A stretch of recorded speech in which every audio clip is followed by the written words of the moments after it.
Hello. In this video lecture, we will prove theorem 3.1 in section 3 of chapter 3, which is a result related to conformal mapping. So let's see how we can go through that theorem by briefing out some introduction.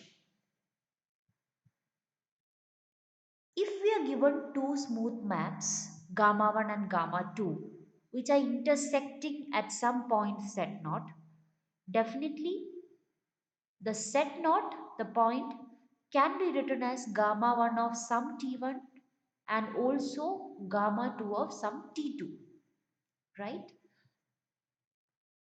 And suppose we are assuming that gamma 1 dash of t1 is not equal to 0 and gamma 2 dash of t2 is not equal to 0.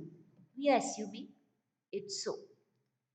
Then we can define the angle between the same parts, the two parts we mentioned, which are gamma 1 and gamma 2, at the point set naught to be equal to the argument of gamma 2 dash at T2 minus argument of gamma 1 dash at T1.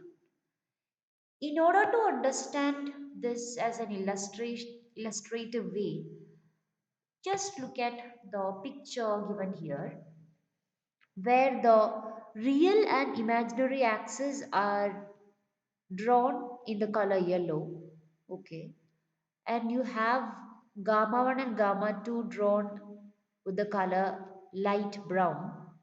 Okay, and they are intersecting at the point set naught here, and we have also drawn a translative axis, a translation of this real and imaginary axis at the point set naught from the origin 0, and that real and imaginary axes are drawn with the color gray.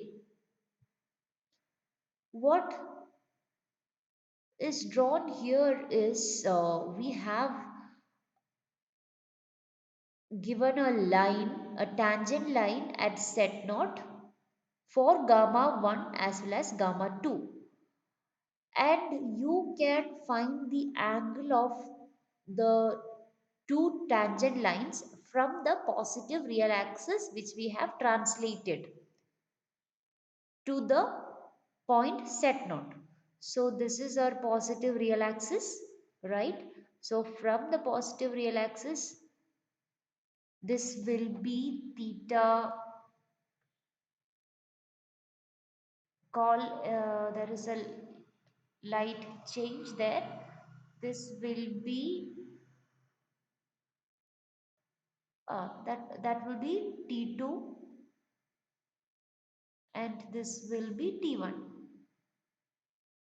Okay, so the angle which the tangent T1 will make is theta 1, that is the argument of gamma 1 dash at T1, and similarly the tangent T2, capital T2, is making an angle theta 2 here, that is nothing but the argument of gamma.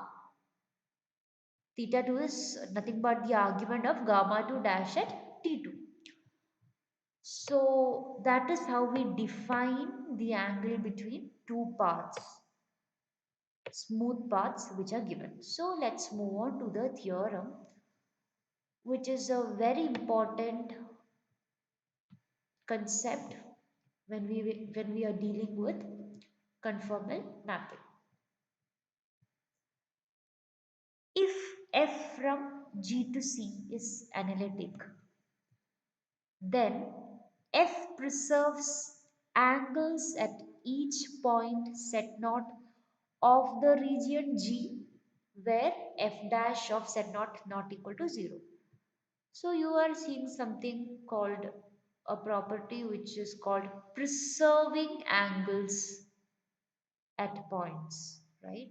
So if you just give a recap to what we did before, We had seen something like this, drawing two, choosing two curves and mapping them with a particular function and drawing the image and finding the angle in between the two curves in the domain as well as the two curves in the image. And we said that both of them, the angle are the same.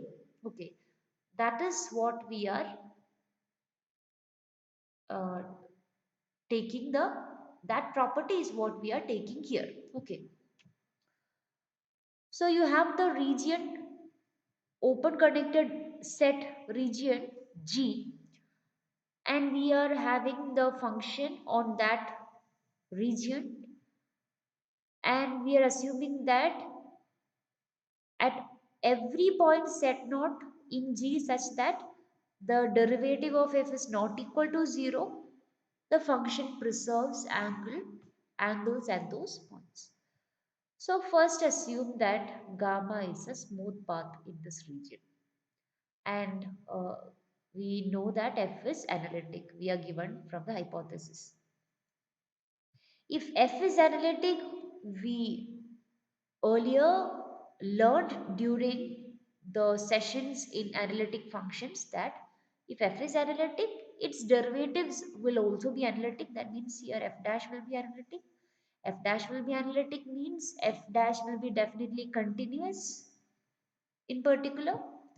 Okay, we are given that gamma is smooth, so we have gamma dash to be continuous by the definition of smooth path, and we are taking f composition gamma and we are defining it to be equal to sigma. Say we are saying it is equal to sigma, and since both of them, we know that f dash is existing and gamma dash is existing, this sigma dash can be calculated, the derivative, using the chain rule of differentiation of functions. We can say that sigma dash of t is equal to f dash of gamma of t into gamma dash of t for every t belongs to closed interval ab, where closed interval ab is the domain from which the path is being mapped. Okay, so since this f dash and gamma dash are continuous, their product will also be continuous. That means sigma dash will be continuous, right? Now just we'll see a property of argument. Suppose if you have two complex numbers Z1 and Z2, such that Z1 and Z2 are equal to modulus of Z1 to e raised to I theta 1 and modulus of Z2 into e raised to I theta 2 respectively in the polar form, and we are taking the argument. Okay, so that is equal to argument of modulus of z1 into modulus of z2 into e raised to I theta plus theta 1 plus theta 2, and the modulus or the radius has nothing to do with the argument, so that means the argument will be theta 1 plus theta 2, which is equal to argument of z1 plus argument of z2. That is a property which we will need in the theorem. Suppose set naught is equal to gamma of T naught, and we are assuming gamma dash of T naught not equal to 0 as well as f dash of set naught not equal to 0. That is a hypothesis we require. Okay, that will imply sigma dash at T naught, which is equal to the product sitting here. We are replacing t with t naught here. Okay, and we know that this f dash of set naught is not equal to 0 from the hypothesis, and we are assuming that gamma dash of t naught not equal to 0. That means the product is not equal to 0, so we got here that sigma dash of t naught is not equal to 0. Let it remain there. Now assume that you have two smooth paths in G. Why do we need to take it? Because we have to say that our function is angle preserving at set naught. So for that we need two smooth paths in the region, and we have to say that the angle in between them is equal to the angle of the corresponding images in the image set, right? So you are having two smooth paths, gamma 1 and gamma 2, and set naught is the intersecting point. Definitely set naught can be written as gamma 1 of some t1 or gamma 2 of some t2, and we are assuming that their derivatives at t1 and t2 are not equal to 0, because then only we can define the angle in between them at set naught. Now define two new functions, sigma 1 and sigma 2, which is equal to f composition gamma 1 and f composition gamma 2 respectively. Definitely both will be smooth. As f dash is not equal to 0, from hypothesis we know that set naught is equal to gamma 1 of t1, so f dash of gamma 1 of t1 not equal to 0. Also this is set naught, f dash of gamma 2 of t2 not equal to 0. So sigma 1 of T1, which is equal to sigma 1 is nothing but F composition gamma 1 of T1, which is equal to F of gamma 1 of T1, which is equal to F of set naught, which is already not equal to 0. So sigma 1 of T1 not equal to 0. Similarly, sigma 2 of T2 not equal to 0. In order to understand what we are trying to do, just see that this is gamma 1 and gamma 2 in the set plane, and here we are having the corresponding images sigma 1 and sigma 2. Okay, and we are talking about the angles in between them. We are going to say that the angles are the same. For that, consider the argument of sigma 1 dash of t1 divided by sigma 2 dash of t2. By the property of argument, you know that argument of the numerator minus, that is equal to argument of the numerator minus argument of the denominator. And we have earlier said that this sigma 1 dash of t1 is nothing but, from the chain rule, f dash of gamma 1 of t1 into gamma 1 dash of t1. Here also the corresponding chain rule is applied, and then the property of argument is used. We are going to say that argument of a product is equal to argument of the first term plus argument of the second term. Okay, we are just splitting them out, and then we know that this gamma 1 of t1 is nothing but set naught. Similarly, gamma 2 of t2 is not is equal to set naught. We are replacing it with that, and we can strike two terms out, and what remains is this. So what we now obtained is argument of sigma 2 dash of t2 minus argument of sigma 1 dash of t1 is equal to argument of gamma 2 dash of t2 minus argument of gamma 1 dash of t1, which is nothing but, look at the RHS and LHS. You know that by earlier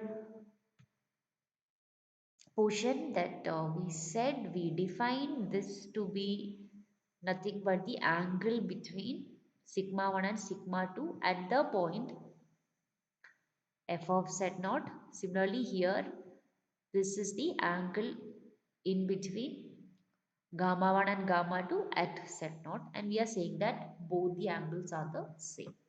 So that means f is preserving angles at every point where f dash of z naught is not equal to 0.